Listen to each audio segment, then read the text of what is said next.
नमस्कार दोस्तों, कैसे हैं आप लोग। 29 जुलाई 2022 के डेली न्यूज एनालिसिस और एडिटोरियल एनालिसिस में आपका स्वागत है। एडिटोरियल द हिंदू के डिस्कस करूंगा। लगभग 4 इंपॉर्टेंट एडिटोरियल्स हैं आज और डेली न्यूज हैं 5-6 इंपॉर्टेंट अलग अलग सोर्सेस से उठाई हुई हैं, जिसमें एक सोर्स आपका पीआईबी है।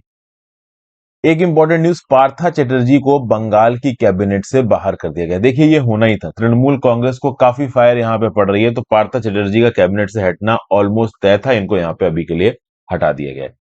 कौन कौन सी न्यूज हम लोग डिस्कस करने वाले हैं, तो भैया स्पोर्ट्स के लिए इससे बेहतर समय इंडिया के लिए नहीं था, ऐसा मोदी जी ने रिसेंटली बोला जब 44वें चेस ओलंपियाड को वो तमिलनाडु में इनॉग्रेट कर रहे थे। राज्यसभा ने 3 मेंबर्स को सस्पेंड किया है प्लेकार्ड्स होल्ड करने के लिए, रूल 255 के अंदर। इस रूल को समझने की कोशिश करेंगे। फिर भाई, एंटरप्रेन्योर्स को हैरेसमेंट से बचाने के लिए ही इन्वायरमेंटल प्रोटेक्शन एक्ट 1986 में अमेंडमेंट किया गया। क्या है देखेंगे। उज्बेकिस्तान और इंडिया एग्रीकल्चर के फील्ड में कोऑपरेशन बढ़ाएंगे। गवर्नमेंट थोड़ा परेशान है टीन प्रेगनेंसीज को लेकर। छोटी उम्र में जो लड़कियां जो प्रेग्नेंट हो जाती हैं, यंग मैरिड कपल्स, एक तो 18 साल से कम की उम्र में लड़कियों की शादी हो रही, उसके बाद वो प्रेग्नेंट भी बहुत जल्दी होती हैं। तो इस रिस्पेक्ट में क्या बोलना है सरकार का, वो देखेंगे। और केंद्र की सरकार के हिसाब से 478 टेक्निकल स्लैग्स हमारी फ्लाइटों में देखने को मिले हैं पिछले 1 साल में। इसको यहां पे देखेंगे। उसके साथ साथ देखिए, टाइगर कंजर्वेशन को लेके एक अच्छा आर्टिकल लिखा है उमा रामाकृष्णन जी ने। तो इस आर्टिकल को हम बहुत डिटेल में बात करेंगे। ये थोड़ी आइडियोलॉजी की बात हो रही है, गांधी जी के आइडिया से ग्रोइंग डिसएंगेजमेंट, सीमा चिश्ती। तो ऑब्वियसली बात, एग्जाम पर्सपेक्टिव ज्यादा नहीं मिला तो इस आर्टिकल को डिस्कस नहीं कर रहा हूं। टाइगर कंजर्वेशन के बारे में बात करेंगे।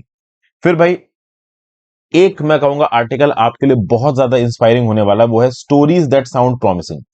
बेसिकली यहाँ पे ओवरऑल एक न्यूज़पेपर जब ह्यूमन स्टोरीज को बताता है तो बड़ी अच्छी लगती है, और एक human story the legendary Anand Kumar से भी जुड़ रही है यहाँ पे। तो ये जो पर्टिकुलर आर्टिकल है, ये आपके लिए काफी इंस्पायरिंग होने वाला है। फिर भाई, बीएसएनएल का जो बेल आउट सरकार ने अनाउंस किया है, बहुत जरूरी था। पीएमएलए का जो वर्डिक्ट आया सुप्रीम कोर्ट का, ये रिग्रेसिव है, ऐसा द हिंदू बोल रहा है। और इन्वायरमेंटल परफॉर्मेंस इंडेक्स क्या फॉल्टी है, देखिए 2022 के इन्वायरमेंटल परफॉर्मेंस इंडेक्स में इंडिया लास्ट में है 180 पे। पाकिस्तान, बांग्लादेश इनसे भी पीछे हैं।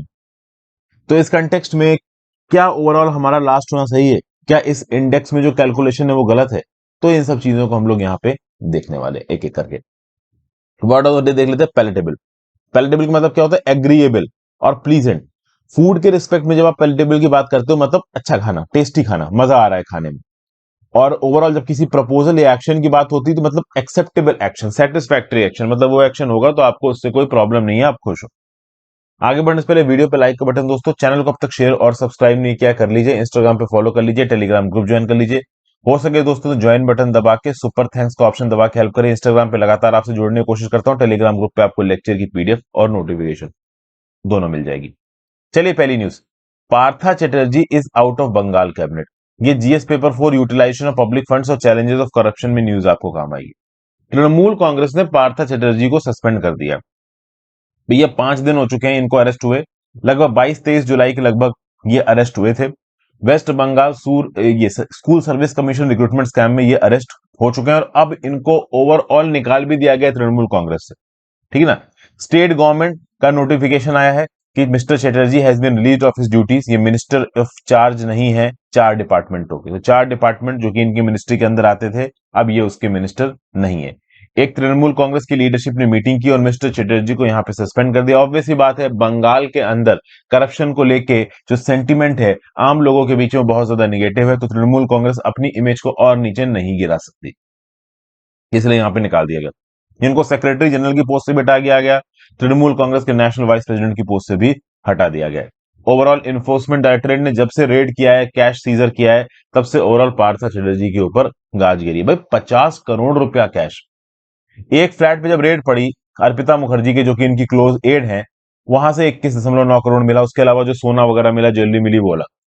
उसके बाद जो दूसरा फ्लैट था, वहां से 28 करोड़ कैश मिले। भाई 50 करोड़ तो यहाँ कैश मिल चुका है, उसके अलावा ये ज्वेलरी और पता नहीं प्रॉपर्टी के कागजात, जाने क्या क्या मिल रखा है।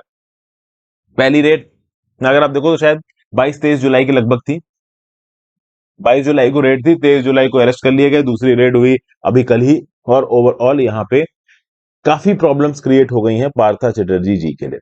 ये जो 2014 से लेकर 2021 के बीच में मिनिस्टर थे एजुकेशन डिपार्टमेंट के, मिस्टर चैटर्जी साहब, उस समय पे ऐसा बताया जाता है कि school service commission recruitment scam हुआ। अलग अलग जगहों पे रोड अभी भी मारी जा रही हैं। कलकत्ता हाई कोर्ट की परमिशन से यहाँ पे ओवरऑल पूरी इन्वेस्टिगेशन हो रही है। लेट्स सी आगे क्या निकल के आता है। यहाँ पे रोल समझते हैं West Bengal school service commission का। देखिए, वेस्ट बंगाल की राज्य सरकार ने पारित किया West Bengal school service commission act 1997। ये 1 नवंबर 1997 से था। काम क्या था इसका? असिस्टेंट टीचर का रिक्रूटमेंट करना, हेडमास्टर हेडमिस्ट्रेस का रिक्रूटमेंट करना नॉन गवर्नमेंटल स्कूल्स में। ठीक है भाई। और इस रिक्रूटमेंट प्रोसेस को डिसाइड करने के लिए बनाए गए West Bengal school service commission selection of person for appointment to the post of teacher rules 2007। तो इन रूलों के हिसाब से यहाँ पे अपॉइंटमेंट होगा। इसके साथ साथ अगर आप देखो तो जो ग्रुप डी स्टाफ है, जैसे लेबोरेटरी अटेंडेंट हो गया, पियून हो गया, मैट्रन, नाइट गार्ड हो गए, और उसके साथ साथ जो नॉन टीचिंग स्टाफ था जैसे कि लाइब्रेरियन, क्लर्क, राज्य की सरकार ने डिसाइड किया कि ये जो सिलेक्शन है ना, ये भी स्कूल सर्विस कमीशन के थ्रू होगा। और इन्हीं सिलेक्शंस में काफी घपलेबाजी हुई है, और इसी घपलेबाजी के रिस्पेक्ट में ये कैश सीजर सभी के लिए किए जा रहे हैं। तो पार्थ चटर्जी के लिए परेशानी बहुत ज्यादा बढ़ गई है। फिर अगली न्यूज है जीएस पेपर वन स्पोर्ट्स के रिस्पेक्ट में काम आएगी। मोदी जी ने बोला है कि इंडिया के लिए इससे बेहतर समय स्पोर्ट में नहीं आया।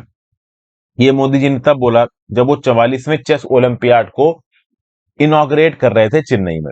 इनका ये बोलना है कि चाहे ओलंपिक्स हो, चाहे पैरालंपिक्स हो, चाहे डेफ ओलंपिक्स हो, इन हर जगहों पे हमारे जो स्पोर्ट्समैन है बहुत अच्छा परफॉर्म कर रहे हैं। ये मोदी जी ने जब बोला जब नेहरू इंडोर स्टेडियम चेन्नई में ओवरऑल चेस ओलंपियाड का इनॉग्रेशन हो रहा था। वहां पे तमिलनाडु के चीफ मिनिस्टर स्टालिन साहब भी थे और चेस के ग्रैंड मास्टर विश्वनाथ आनंद जी भी थे। ओके, तो ये जो चेस ओलंपियाड की टॉर्च है जो कि पूरे देश से ट्रेवल करती हुई आई है, वो मोदी जी और स्टालिन जी को हैंड ओवर की विश्वनाथन आनंद साहब ने। वैसे तो मैं बता दूं तो ये जो चेस ओलंपियाड था ये होना तो था रशिया में, बट ऑब्वियसली बात है रशिया यूक्रेन वॉर के चलते रशिया को इस पर्टिकुलर इवेंट से बॉयकॉट कर दिया गया है। तो इस कंटेक्स्ट में एक अल्टरनेटिव चाहिए था इवेंट को कंडक्ट करवाने के लिए, और वो अल्टरनेटिव कहां मिला है? इंडिया मिला है। तो ओपन सेक्शन में इस पर्टिकुलर चेस ओलंपियाड में 188 टीम्स पार्टिसिपेट कर रही हैं, वुमेन कैटेगरी में 162। बाई एनियल चेस टूर्नामेंट है। बाई एनियल मतलब 2 साल में एक बार ये चेस टूर्नामेंट, चेस ओलंपियाड यहाँ पे होता है। अलग अलग देश की आप कह सकते हो कंट्रीज आके यहाँ पे पार्टिसिपेट करती हैं। फीडे नाम का ऑर्गेनाइजेशन इस टूर्नामेंट को होस्ट करता है। ठीक है भाई। तो ये सब है ओवरऑल इसके टेक्स्ट में अगर आप बात की जाए। इसका कोई भी ओलंपिक गेम से लेना देना नहीं है। चेस ओलंपियाड से, इस बात पे कंफ्यूज मत होइएगा कि ओलंपिक गेम से कुछ इसका एसोसिएशन है। कोई भी इसका ओलंपिक गेम से एसोसिएशन नहीं है। ठीक है। ऑनलाइन जब पैंडेमिक चल रहा था तब किसी एक कंट्री में ओलंपियाड नहीं हो पाया था, उस समय पे फीडे ने ऑनलाइन इस पर्टिकुलर टूर्नामेंट को कंडक्ट किया था। अभी के लिए फिजिकल मोड में फिर से कंडक्ट होना शुरू हो गया है। फिर भाई जीएस पेपर 2 पार्लियामेंट्री प्रोसीडिंग्स के रिस्पेक्ट में एक और न्यूज इंपॉर्टेंट है। 3 राज्यसभा एमपीस को सस्पेंड कर दिया गया। जी हाँ, राज्यसभा से 3 एमपीस को सस्पेंड कर दिया गया 1 हफ्ते के लिए। और टोटल नंबर जो सस्पेंडेड एमपीस हैं वो हो चुके हैं 23। बहुत सारे एक्सपीरियंस्ड पॉलिटिशियंस ये बोल रहे हैं कि डेमोक्रेसी को मारा जा रहा है। हिस्ट्री ऑफ पार्लियामेंट्री डेमोक्रेसी में कभी भी इतने एमपीस को सस्पेंड नहीं किया गया। तो रिसेंटली आम आदमी पार्टी के सुशील कुमार गुप्ता और संदीप कुमार पाठक और independent MP from Assam Ajit Kumar Bhuyan को प्लेकार्ड पकड़ने के लिए, इस प्रकार से प्लेकार्ड पकड़ने के लिए सस्पेंड किया गया। हालांकि ये बात की फोटो है, ये लोग प्लेकार्ड पकड़ के वेल ऑफ द हाउस में खड़े थे। और जब आप वेल ऑफ द हाउस में खड़े हो जाते हो तो जो हाउस की प्रोसीडिंग्स है वो रुक जाती हैं। तो उस केस में बहुत लंबे समय तक जो चेयर है वो बोलता है, भाई कॉशन देता है कि आप अपनी सीट पे वापस चले जाओ। जब धरना प्रदर्शन ज्यादा हो गया, सीट पे वापस नहीं गए, तब ओवरऑल रूल बुक के प्रोविजन को उठा के यहाँ पे इन लोगों को सस्पेंड कर दिया गया। तो ये जो राज्यसभा था इसने एक मोशन मूव किया minister of state for parliamentary affairs V Muraleedharan ji के द्वारा, जिसके थ्रू इन 3 एमपीस को यहाँ पे सस्पेंड किया गया। इससे पहले राज्यसभा के जो डेप्यूटी चेयरमैन थे हरिवंश, इन्होंने 3 मेंबर्स का नाम लिया जो कि प्लेकार्ड्स होल्ड कर रहे थे। बाद में इनको हटाने के लिए जो मोशन है वो वॉइस वोट से पास हुआ। हालांकि कुछ अपोजिशन मेंबर्स ने बोला कि इस प्रकार का मोशन में हम डिवीजन करना चाहेंगे, डिवीजन ऑफ वोट्स करना चाहेंगे, लेकिन डिवीजन ऑफ वोट्स मना कर दिया। हरिवंश जो कि डेप्यूटी चेयरमैन है राज्यसभा के, उन्होंने बोला कि भाई सबसे पहले ओवरऑल ये जितने भी लोग वेल ऑफ द हाउस में प्ले कार्ड पकड़ के खड़े हैं ये अपनी सीट पे वापस जाएं। जब वो सीट पे वापस नहीं गए तो बाद में वॉइस वोट पास कराया गया और ओवरऑल इन 3 मेंबर्स को 1 हफ्ते के लिए सस्पेंड कर दिया गया। एक और बवाल यहां पे हुआ है, ट्रेजरी बेंच जानते हैं ना। देखिए क्या होता है कि पार्लियामेंट के अंदर जो सबसे आगे की बेंचेस है जहां पे प्रधानमंत्री जी और ओवरऑल जो गवर्नमेंट के सीनियर मिनिस्टर्स है वो जो बैठते हैं उसको आप ट्रेजरी बेंच बोलते हो। अभी रिसेंटली हुआ ये कि कांग्रेस के जो लीडर हैं लोकसभा में अधीर रंजन चौधरी, इन्होंने द्रौपदी मुर्मू जी के अगेंस्ट कुछ अनवांटेड स्टेटमेंट्स दे दिए, राष्ट्रपत्नी बोल दिया उनको। अब इस बात को लेके काफी गुस्सा हो गया और ये गलत स्टेटमेंट है। ऑनरेबल प्रेसिडेंट ऑफ इंडिया को आप इस प्रकार से आप कह लो गलत स्टेटमेंट्स में बात करें, this is not becoming of a member of parliament. ठीक है ना। राष्ट्रपति देखिए, अब हमारे यहाँ पे वुमेन प्राइम ये प्रेसिडेंट जल्दी बनी नहीं है। इससे पहले प्रतिभा देवी पाटिल जी बनी थी, अब बनी है द्रौपदी मुर्मू जी। उस समय पे भी कुछ ऐसे इश्यूज निकल के आए थे, जो कि हिंदी टेक्स्ट में राष्ट्रपति लिखा हुआ था, तो उसको चेंज करके जब फीमेल किया तो राष्ट्रपति हो गया। तो ये एक डिमीनिंग वर्ड है, आप कह लीजिए एक प्रेसिडेंट के लिए। तो इस कंटेक्स्ट में अधीर रंजन चौधरी ने जब राष्ट्रपत्नी नाम से एड्रेस किया तो इस बात पे गुस्सा आ गया, और आनी भी चाहिए गुस्सा। भाई ये क्या बवाल है। फाइनेंस मिनिस्टर निर्मला सीतारमन जी ने अपोज किया, house and commerce minister Piyush Goyal ji ने इस पर्टिकुलर मुद्दे को राज उठाया, और कहीं ना कहीं बीजेपी और अपोजिशन इस बात पे लड़ गए। कहीं ना कहीं अपोजिशन को भी यहाँ पे थोड़ा मेच्योरिटी दिखानी चाहिए। इस प्रकार से देश की प्रेसिडेंट को इस तरीके के शब्दों से एड्रेस करना ठीक नहीं है। तो काफी बवाल यहाँ पे बच गया। ओवरऑल अधीर रंजन चौधरी के ऊपर यह इल्जाम लगाया गया कि सेक्सिस्ट रिमार्क इन्होंने लिए। In fact national commission for women की तरफ से इनको नोटिस भी आ गया। मैं आपको ये भी बताता हूँ, जो वुमेन मेंबर्स हैं बीजेपी की राज्यसभा के अंदर, लोकसभा के अंदर, वो तो प्रोटेस्ट कर ही नहीं है। इसके साथ साथ नेशनल कमीशन फॉर वुमेन ने भी यहाँ पे नोटिस इशू कर दिया है अधीर रंजन चौधरी को एक्सप्लेनेशन के लिए, कि तुमने द्रौपदी मुर्मू जी को ये बात कैसे बोली। ओके। फिर अगर आप देखो तो पार्लियामेंट्री कस्टम्स एंड कन्वेंशंस ये कोडिफाई करते हैं handbook for the members of Rajya Sabha, and production of exhibits on the floor of the house is not in order. देखिए समझते हैं, जब भी पार्लियामेंट के अंदर चाहे लोकसभा हो चाहे राज्यसभा हो, कुछ मेंबर्स बैठे हैं तो उनको कुछ कस्टम्स, कुछ नॉर्म्स के हिसाब से काम करना पड़ेगा, कुछ कन्वेंशंस के हिसाब से काम करना पड़ेगा। और किसी भी मेंबर ऑफ पार्लियामेंट को अगर आप सस्पेंड करते हो तो कौन से बेसिस पे सस्पेंड करोगे, इसके लिए कुछ नियम कानून है। एक तो है rule 245 of the general rules of procedure of Rajya Sabha. Rule 255 के अंदर ओवरऑल चेयरमैन किसी एक पर्टिकुलर मेंबर को कुछ समय के लिए सस्पेंड कर सकता है अगर उसका जो बिहेवियर है वो ग्रॉसली डिसऑर्डरली है। तो ग्रॉसली डिसऑर्डरली बिहेवियर के चलते एक दिन की मीटिंग में उस पर्टिकुलर मेंबर को सस्पेंड कर सकता है रूल 255 के अंदर। और इसके बाद एक आता है रूल 256। रूल 256 के अंदर अगर आप देखो तो ओवरऑल पूरे सस्पेंड के लिए सस्पेंड किया जा सकता है। तो एक होता है रूल 255, एक होता है रूल 256। रूल 256 थोड़ा ज्यादा स्ट्रांग होता है, 255 थोड़ा कम स्ट्रांग होता है। रूल 255 के अंदर जो सस्पेंशन होता है चेयर ऑफ द हाउस के द्वारा, वो बेसिकली एक दिन के लिए मेंबर ऑफ पार्लियामेंट को सस्पेंड कर देता है कि हाँ भाई तुम सांसद से निकल जाओ, पार्लियामेंट से निकल जाओ, आज के दिन तुम मीटिंग अटेंड नहीं कर सकते। और रूल 256 के अंदर जब ज्यादा बड़ी गलती हुई हो, कोई ज्यादा बवाल मचा रहा हो, पार्लियामेंट्री एटिकेट को फॉलो नहीं कर रहा हो, साइलेंस मेंटेन नहीं कर रहा है, दूसरों की स्पीच में चिल्ला रहा है, वेल ऑफ द हाउस में आके बवाल उड़ा रहा है, पेपर उड़ा रहा है, फाड़ रहा है, इस पर चीजें तोड़ फाड़ कर रहा है, इस प्रकार की चीजें हैं, तो पूरे सेशन के लिए रूल 256 के अंदर ओवरऑल सस्पेंड किया जा सकता है एक मेंबर ऑफ पार्लियामेंट को। ये जो रूल 255 है और ये रूल 256 है, ये general rules of procedure of the रोज राज्यसभा की बात कर रहा हूं। तो राज्यसभा के जनरल रूल्स ऑफ प्रोसीजर में रूल 255 से एक दिन का सस्पेंशन और रूल 256 से पूरे सेशन का एक सस्पेंशन हो सकता है उस मेंबर का।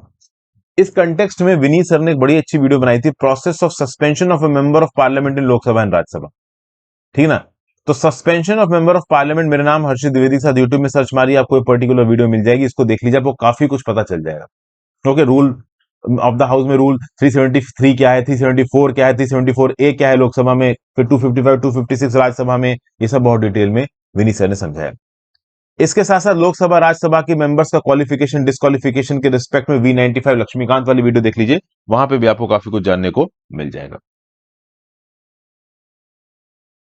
भाई जीएस पेपर 2 गवर्नमेंट पॉलिसीज और इंटरवेंशन के रिस्पेक्ट में एक न्यूज, वाइल्ड लाइफ अमेंडमेंट्स को इसलिए लाया गया था कि एंटरप्रेन्योर्स को हैरेसमेंट से बचाया जा सके। देखिए इस पर्टिकुलर न्यूज को, इस पर्टिकुलर हैपनिंग को मैंने बहुत डिटेल में अपने एडिटोरियल्स में और करंट अफेयर्स में डिस्कस किया था जब कुछ दिन पहले ये न्यूज निकल के आई थी।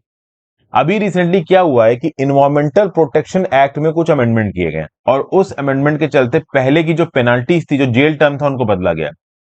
पहले 1 साल तक का जेल टर्म था और ओवरऑल 1 लाख तक की पेनाल्टी, सॉरी 5 साल तक का जेल टर्म था और 1 लाख तक की पेनाल्टी थी अगर आप रिपीटेड वायलेटर हैं इन्वायरमेंटल प्रोटेक्शन एक्ट के अंदर। तो ओवरऑल प्रतिदिन 5,000 रुपए का एक्स्ट्रा फाइन लगाया जा सकता है और आपकी जो जेल है वो 7 साल तक एक्सटेंड की जा सकती है। समझ गए। लेकिन क्या है कि एनवायरमेंटल प्रोटेक्शन एक्ट के अंदर किसी को जेल में जल्दी डाला नहीं जाता है। बहुत ही कम लिमिटेड माइन्यूट केसेस हैं, निग्लिजिबल केसेस हैं जहां पे ओवरऑल एनवायरमेंटल वायलेशंस के लिए जेल हुई हो।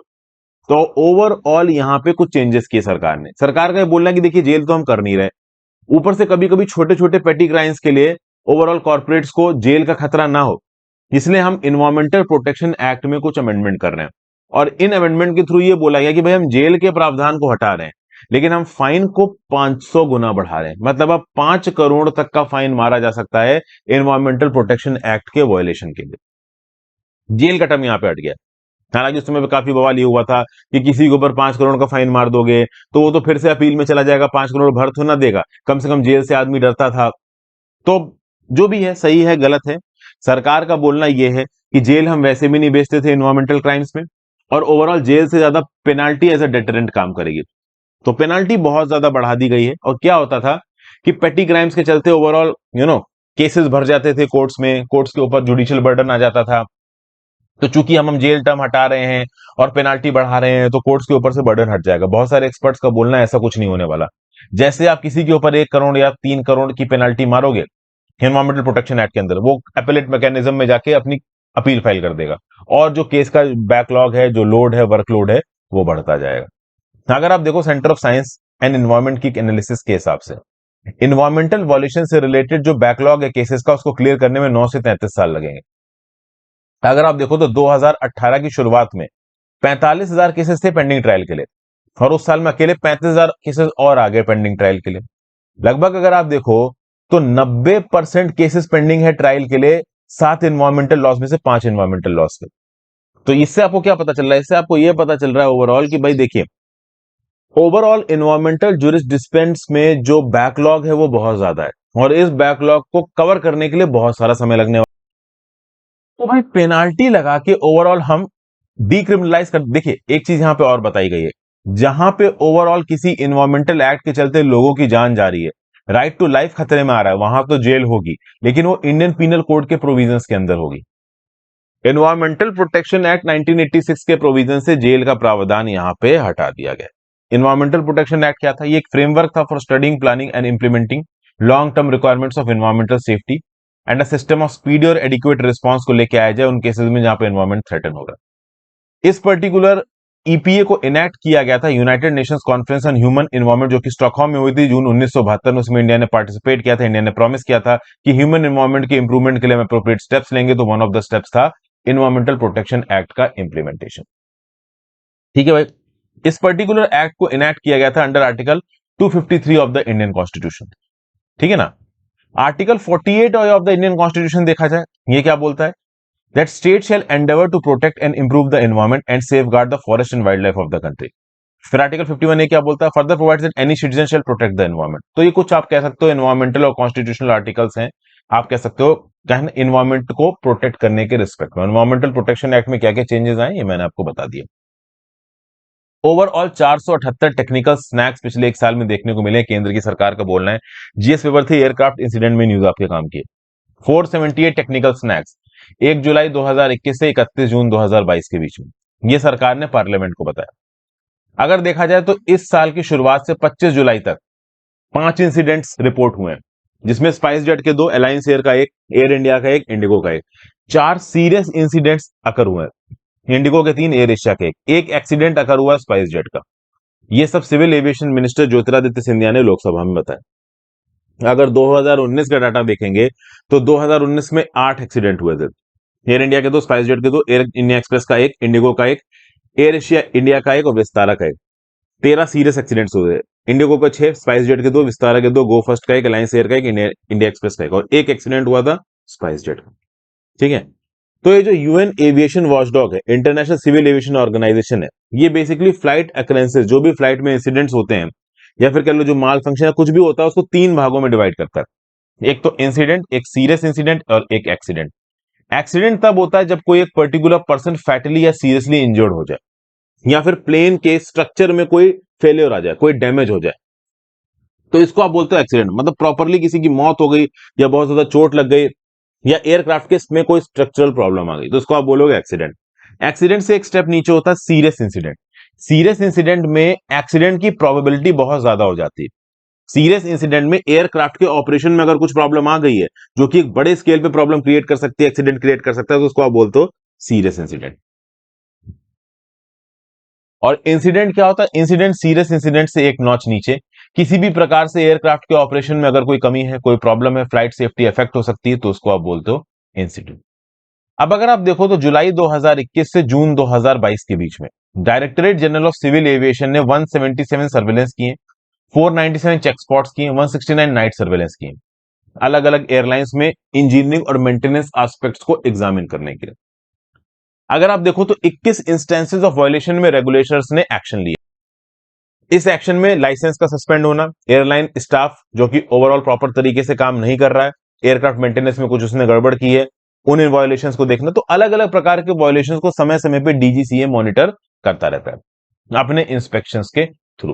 तो बेसिकली इस डाटा के थ्रू शायद सरकार ये बताने की कोशिश कर रही है कि रिसेंटली स्पाइसजेट से रिलेटेड बहुत सारे इंसिडेंट सामने आए हैं, बट जो भी इंसिडेंट है वो ओवरऑल 2019 के कंपैरिजन में कमी है 2021 में, और सरकार इनके ऊपर ध्यान दे रही है, ये भी ओवरऑल सरकार बताने की कोशिश कर रही है। देखिए, एयरक्राफ्ट इंसिडेंट से रिलेटेड मैंने बहुत सी वीडियोस बना रखी हैं, जिस पेपर 3 की रिस्पेक्ट में टॉपिक इंपॉर्टेंट है।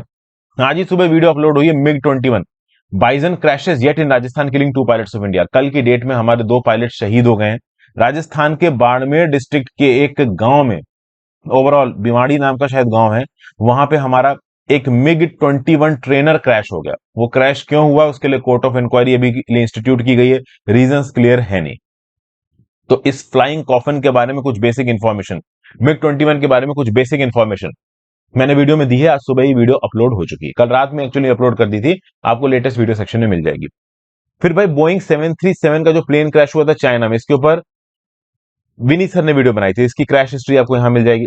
नेपाल में तारा एयरलाइंस का क्रैश हुआ था जिसमें 4 इंडियंस की मृत्यु हुई थी जो मुंबई से वहां पे हॉलिडे मनाने गए थे। डिवोर्स्ड कपल था, ओवरऑल कोर्ट के डायरेक्शंस के हिसाब से उनको जाना था कहीं घूमने, नेपाल चले गए और वापस लौट के नहीं आए। बहुत ही unfortunate incident. 2 recent SpiceJet के जो प्लेन्स थे वो ऑलमोस्ट एक बड़े इंसिडेंट से गुजरे थे। एक की ओवरलैंडिंग पटना में हुई थी और एक की प्रेशराइजेशन स्नैक था। ये क्या था, इसको ओवरऑल मैंने बना रखा है, इस वीडियो में आप देख सकते हैं। आप रेलेवेंट कीवर्ड्स के साथ सर्च मारिए मेरे नाम के साथ, वीडियो मिल जाएगी। और इंडिया की स्पाइस जेट की फ्लाइट पाकिस्तान में लैंड हुई थी due to some technical malfunction. उस समय पे कुछ इश्यूज हो गए थे इंटरनेशनली, तो वो क्या न्यूज थी वो आपको इस पर्टिकुलर वीडियो में पता चलेगी। तो भाई फ्लाइट सेफ्टी से रिलेटेड बहुत सारे ओवरऑल वीडियोस मैंने कवर कर रखी हैं, आप चाहो तो इनको देख सकते हैं। फिर भाई GS paper 2 bilateral agreements involving India. India और उज्बेकिस्तान ने मिलकर बनाया है कि भाई हम कोऑपरेशन बढ़ाएंगे। तो एक डिस्कशन हुआ deputy prime minister of Uzbekistan mister Jamshid Khodjaev और union minister of agriculture and farmers welfare Narendra Singh Tomar के बीच में। इस मीटिंग में दोनों ही देशों के एग्रीकल्चर सेक्टर्स के कोऑपरेशन को बढ़ाने की बात की गई। आजादी का अमृत महोत्सव मनाया जा रहा है और उज्बेकिस्तान के साथ हमारे रिश्ते के 30 साल भी हो चुके हैं।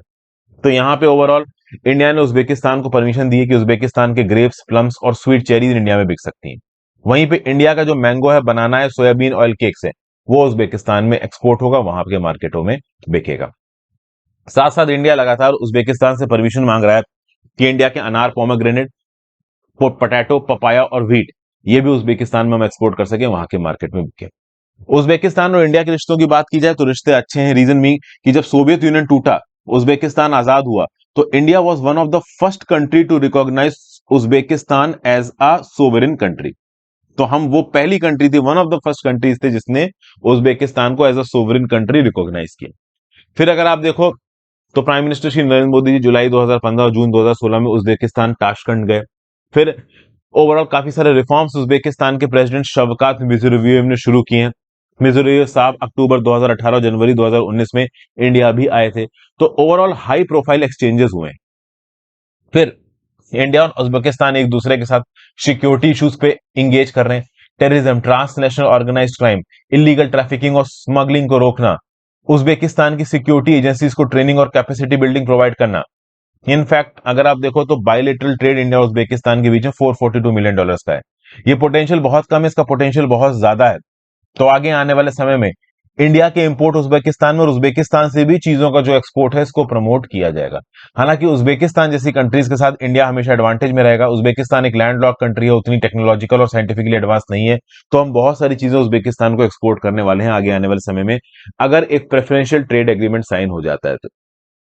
उज्बेकिस्तान लैंडलॉक कंट्री कौन कौन सी कंट्री के साथ बॉर्डर लगाता है, तो नॉर्थ में कजाकिस्तान, साउथ में आपको तुर्कमेनिस्तान, वेस्ट में भी आपको कजाकिस्तान ही नजर आ रहा है, ठीक है ना। अमू दरिया नेचुरल रिजर्व आपका कजाकिस्तान में।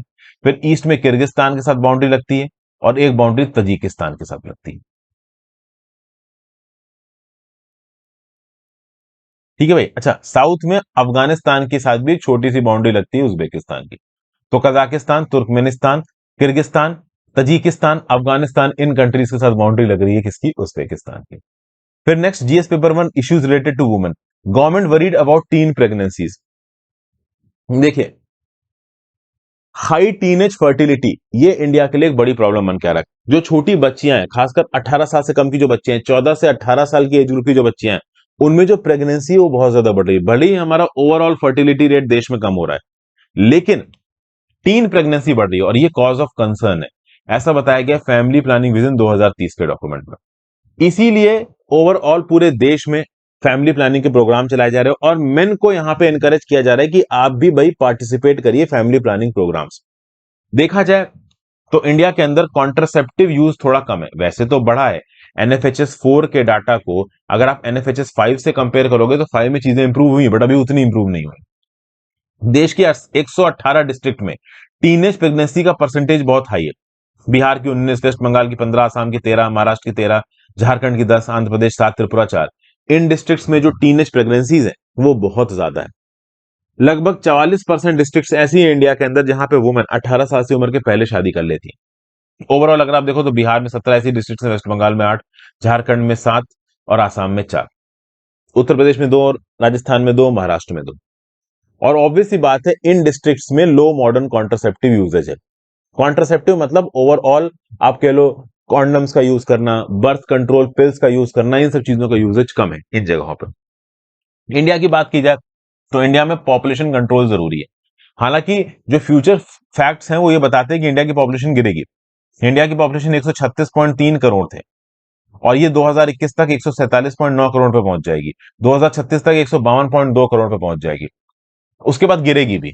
वो गिरने वाला डाटा मैं अलग से आपको बता चुका हूं। एडोलेसेंट की पॉपुलेशन की बात की जाए, 14 से 18 साल में जो लड़के लड़कियां आते हैं, इसकी पॉपुलेशन 2021 तक होगी 22.9 करोड़ और 2036 तक 22 करोड़। मतलब एडोलेसेंट पॉपुलेशन नहीं बढ़ रही है, ये स्टेबलाइज हो रही है। 15 से 24 साल में जो भी इंडियंस है वो लगभग है 23.3 करोड़ 2011 में, 25.2 करोड़ 2021 में, 23.4 करोड़ हो जाएंगे 2031 में और 22.9 करोड़ हो जाएंगे 2036 में। इससे क्या पता चल रहा है? इससे ये पता चल रहा है कि पॉपुलेशन एज हो रही है इंडिया की। जो यंग पीपल का लॉट है वो कंपेरेटिवली कम हो रहा है। तो ओवरऑल फर्टिलिटी रेट को कंट्रोल करना जरूरी, जो कि हम कंट्रोल कर पा रहे हैं। लेकिन जो लो एज गर्ल्स हैं, जो टीन गर्ल्स हैं, जो एडोलेसेंट गर्ल्स हैं, उनके बीच में ओवरऑल आप कह लो कि मॉडर्न कॉन्ट्रासेप्टिव मेथड्स का जो यूज है वो काफी कम है। वैसे देखा जाए तो जो मेल कॉन्ट्रासेप्टिव मेथड्स है वो ज्यादातर क्या है? कॉन्डोम को यूज कर लिया। जो मेल स्टेरिलाइजेशन है वो केवल 0.3% पे। और दूसरी बात यह है कि वुमेन कॉन्ट्रासेप्टिव किस हद तक इस्तेमाल होंगे? हमारी इंडिया के सोशल सेटअप में वुमेन एक डिसएडवांटेज पे है मेन के सामने, तो इस केस में कभी कभी चीजें मेन के ऊपर डिपेंड करती हैं, तो वुमेन कॉन्ट्रासेप्टिव यूजेज काफी हद तक कम हो जाता है। हालांकि जो टीनेज चाइल्ड बेयरिंग है उसमें इंप्रूवमेंट देखने को मिला है।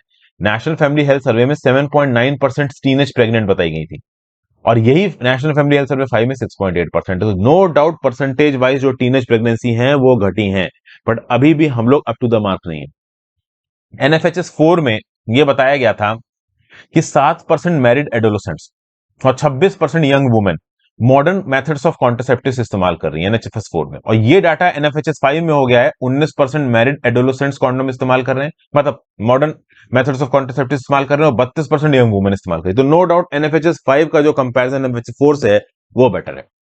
अगर आप देखो अनमेट नीड ऑफ कॉन्ट्रासेप्टिव्स, मतलब ये जो यंग कपल्स हैं वो कॉन्ट्रासेप्टिव्स चाहते हैं बट उनको मिल नहीं पा रहे हैं, तो ये डाटा 27% था एडोलेसेंट्स में और 21% था यंग वुमेन में एनएफएचएस 4 में, जो कि थोड़ा इंप्रूव हो गया है। और एनएफएचएस 5 में ये हो गया 18% और 17%, मतलब 18% एडोलेसेंट्स हैं जिनको कॉन्डोम नहीं मिल पा रहा है, और सॉरी मॉडर्न कॉन्ट्रासेप्टिव मेथड्स नहीं मिल पा रहे हैं, और 17% यंग वुमेन जिनको मॉडर्न कॉन्ट्रासेप्टिव नहीं मिल पा रहे हैं एनएफएचएस 5 के हिसाब से। तो एनएफएचएस 4 के रिस्पेक्ट में तो थोड़ा इंप्रूवमेंट है ही। समझ गए भाई? तो ये सब बातें यहाँ पे बताइए। चलिए, करंट अफेयर्स खत्म हो गया, एडिटोरियल पे यहाँ पे आ जाते हैं। पहला तो गांधी आइडियाज से रिलेटेड ओवरऑल बीजेपी वगैरह कुछ आइडियोलॉजिकल बातें की गई, इसलिए मैंने इसको डिस्कस नहीं की। इस पर्टिकुलर आर्टिकल में what numbers do not reveal about tiger conservation, बड़ा ही अच्छा व्यू पॉइंट दिया हुआ। इस व्यू पॉइंट को मैं आपको बहुत ही आप कह लो ब्रीफ में समझाऊं, क्योंकि एनालिटिकल आर्टिकल्स में ऑथर्स कभी कभी बेकार की बातें भी बहुत सारी लिख जाते हैं। ठीक है ना, अपनी बातों को, एक ही बात को बार बार एग्जर्ट करने के लिए 5 बार वही चीज रिपीट कर दी। मैं आपको समझाता हूं।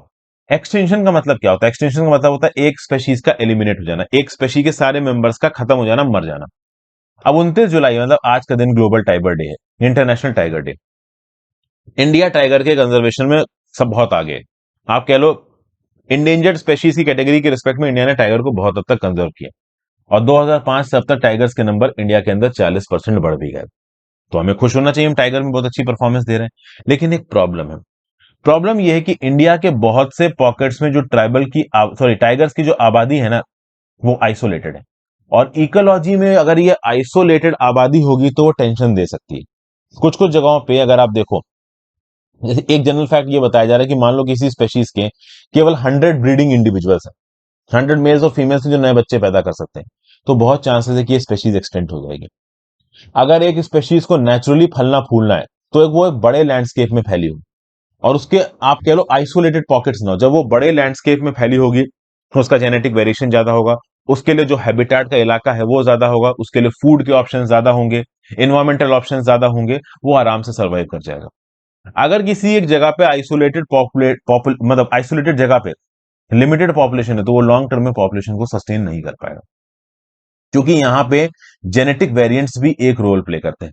तो मान लीजिए किसी एक पर्टिकुलर इलाके में एक आइसोलेटेड 50 टाइगर्स की पॉपुलेशन है, और ये 50 टाइगर्स की पॉपुलेशन मान लो मध्य प्रदेश में और तेलंगाना के टाइगर्स के साथ इंटरेक्ट नहीं कर पा रही है, तो उस केस में क्या होगा कि ये जो 50 टाइगर्स हैं ये आपस में ब्रीड करते रहेंगे, रिप्रोड्यूस करते रहेंगे। अब इनके अंदर अगर कोई जेनेटिक एनोमलीज होंगी तो वो इनके अंदर ही लिमिटेड रह जाएंगी।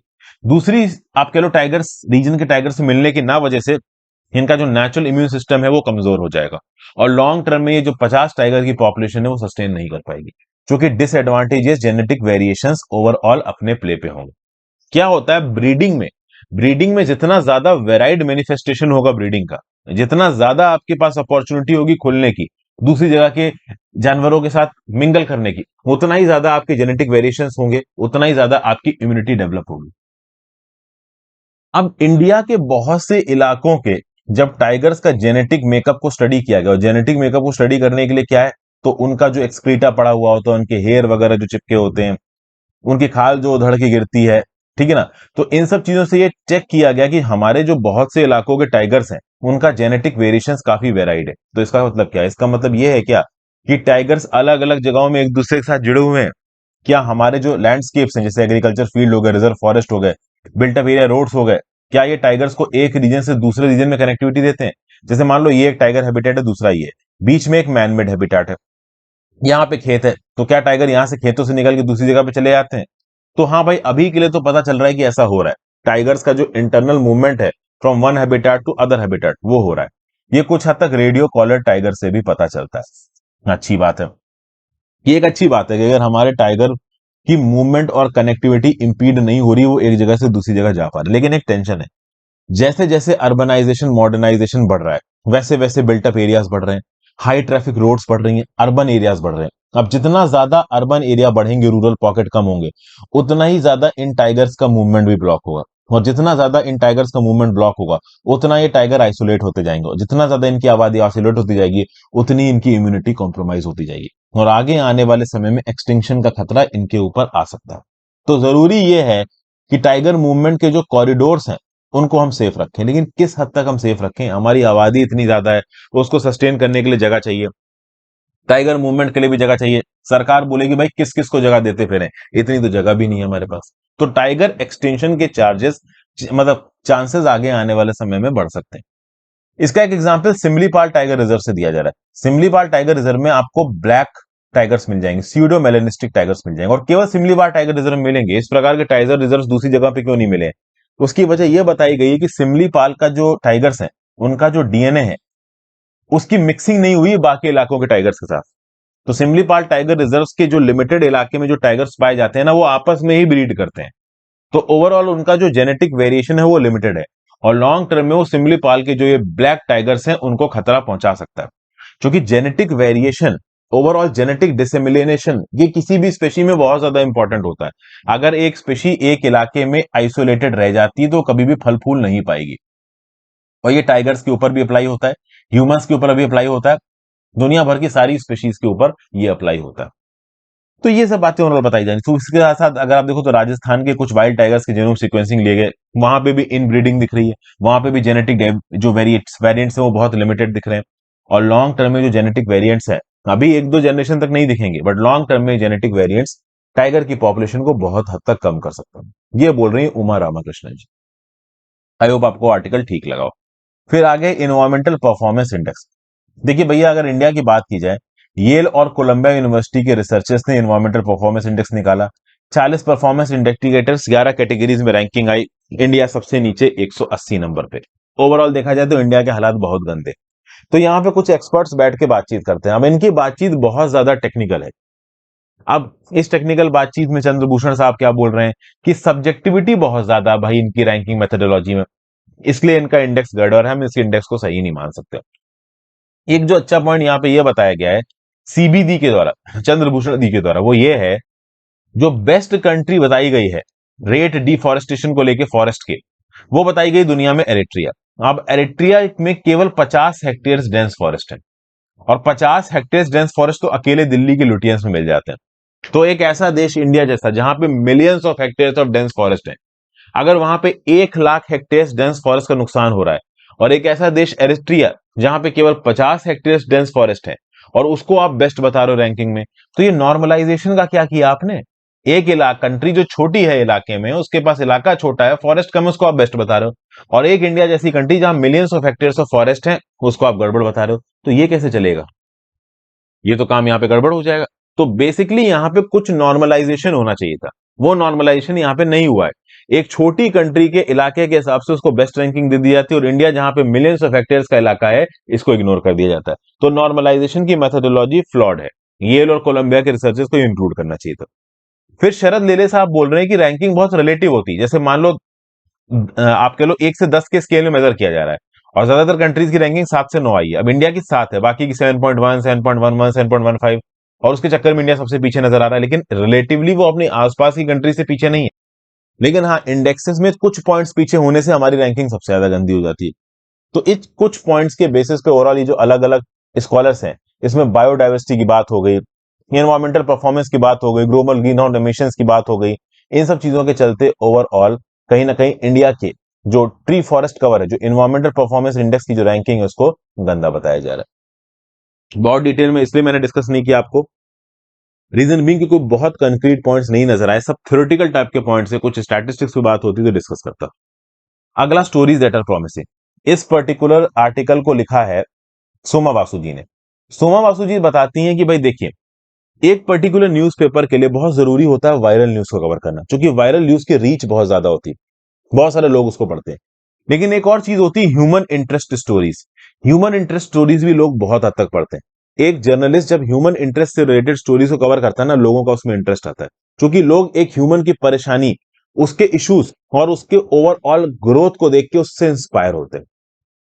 इसीलिए आप देखो तो कांति माथी, एक पुअर डेली है मदुरई में, वो किस प्रकार से अपने लोकेलिटी में बिना किसी फायदे के ओवरऑल लोगों के लिए काम कर रही हैं। तो इस कंटेक्स्ट में जो ह्यूमन सक्सेस की स्टोरीज हैं, उनको अगर आप कवर करते हो, तो अपने आप में बड़ी बात है। अब यहां पे बड़ा ही जबरदस्त एग्जाम्पल दिया, बहुत इंस्पायरिंग आर्टिकल है, ध्यान से सुनिएगा। 9/11 जब हुआ यूएस में, उसके बाद दुनिया भर में इस टेररिस्ट अटैक की कवरेज हो रही थी। दुनिया भर के न्यूज चैनल्स टीआरपी के लिए सिर्फ इस अटैक की कवरेज ले रहे थे। लंबे समय तक और किसी चीज की कवरेज हो ही नहीं रही थी। अब उसी समय पे द हिंदू के ऑफिस में एक इंडिविजुअल घुसता है, और वो चाहता है कि भाई ये जो द हिंदू है, वो उस इंडिविजुअल के एक कोचिंग इंस्टीट्यूट को खोलने को कवर करे। बेसिकली इस इंडिविजुअल ने पटना ने पुअर बच्चों के लिए एक फ्री कोचिंग सेंटर खोला था, और कोई भी दूसरा न्यूज आउटलेट इसके इस इनिशिएटिव को कवर नहीं कर रहा था। तो द हिंदू के पास ये रिक्वेस्ट करने आया, तो सोमा बासु ने ओवरऑल इनसे बातचीत की थी। ये बंदा था आनंद कुमार। आनंद कुमार आज की डेट में एक लेजेंड है। इस बंदे आनंद कुमार को कैम्ब्रिज यूनिवर्सिटी से एक सीट मिली थी मैथ के अंदर, ये जा नहीं पाया क्योंकि इसके पिता के पास पैसे नहीं थे। इस पर्टिकुलर चीज को सुपर 30 नाम की मूवी में डिस्प्ले भी किया गया, देखिएगा। हालांकि सुपर 30 मूवी मुझे एक बात बहुत अजीब लगी, ऋतिक रोशन गरीब नहीं लग रहा था यार। मतलब गरीब आदमी, ऋतिक रोशन कहां से गरीब लगेगा? उसको कितना भी गरीब बना दो, गरीब लग नहीं रहा था वो। मैं ये नहीं कह रहा हूं बुरी एक्टिंग, एक्टिंग बहुत अच्छी है, लेकिन हाँ, गरीब नहीं लग रहा था। तो आनंद कुमार का रोल किया है ऋतिक रोशन ने।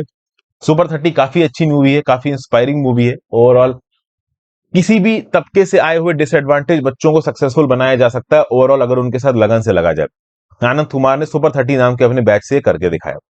तो ओवरऑल आनंद कुमार आए थे द हिंदू के ऑफिस में, और ओवरऑल उन्होंने रिक्वेस्ट की थी कि भाई मेरे इस इंस्टीट्यूट के बारे में अपने न्यूज़पेपर में कुछ कवरेज दे दीजिए, और कवरेज दी भी गई थी।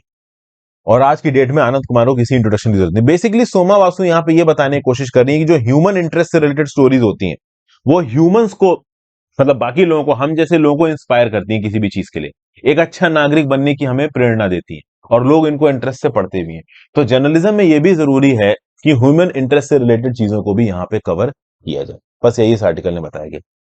फिर एक आर्टिकल यहाँ पे बताया गया कि सुप्रीम कोर्ट ने prevention of money laundering act के ऊपर जो व्यू पॉइंट लिया है, वो व्यू पॉइंट गड़बड़ है। ओवरऑल ईडी को यहाँ पे पूरी ताकत दे देना। अब ईडी को यहाँ पे क्या क्या ताकत दी गई है भाई, देखिए, ओवरऑल बेल प्रोसीडिंग्स आराम से नहीं होंगे। अगर ईडी ने आपको अरेस्ट किया है तो जो अरेस्टेड पर्सन एक्यूज्ड है उसको ही अपना इनोसेंस प्रूव करनी पड़ेगी, तब जाके उसको बेल मिलेगी। ईडी यहाँ पे समन्स इशू कर सकता है। आर्टिकल 20 क्लॉज 3 का प्रोटेक्शन यहाँ पे नहीं दिया गया है। समन स्टेज पे आप ये नहीं बोल सकते कि भाई मेरे खिलाफ जो एविडेंसेस मिले हैं, मैंने जो डॉक्यूमेंट्स हैंड ओवर किए हैं, उसके ऊपर मैं साइन करूं। तो article 20 clause 3 self incrimination violate हो रहा था, हालांकि सुप्रीम कोर्ट ने बोला है समन्स स्टेज पे वो वायलेट नहीं हो रहा है। फिर ओवरऑल सुप्रीम कोर्ट ने यह बताया है कि मनी लॉन्ड्रिंग एक इंटरनेशनल क्राइम है। इंटरनेशनल ट्रीटी के हिसाब से हमें इसको ग्राउंड लेवल पे इंप्लीमेंट करना चाहिए। इससे निफारिस एक्टिविटीज होती हैं, ड्रग प्रोलिफरेशन होता है, टेररिज्म जैसी चीजें फैलती हैं। लेकिन ऑथर ये बोल रहा है कि भाई फ्रॉड, फॉर्जरी, चीटिंग, किडनैपिंग, इन सब बेसिस के आधार पे भी ईडी की इन्वेस्टिगेशन शुरू होती है, और सेलेक्टिवली ईडी पॉलिटिकल अपोनेंट्स को टारगेट करता है। तो इस प्रकार से इतनी ताकत ईडी को देना सही नहीं है। फिर एक और चीज यहाँ पे हुई है, जैसे जब पुलिस आपके ऊपर एफआईआर फाइल हो करती है तो आपको एफआईआर की कॉपी देनी चाहिए। लेकिन जब ईडी आपको समन करेगा और ईडी आपके ऊपर कोई केस बुक करेगा तो उस केस की कॉपी आपको नहीं दी जाएगी। मतलब ईडी के ऑफिसर्स को यहाँ पे पुलिस ऑफिसर्स की कैटेगरी में नहीं रखा गया।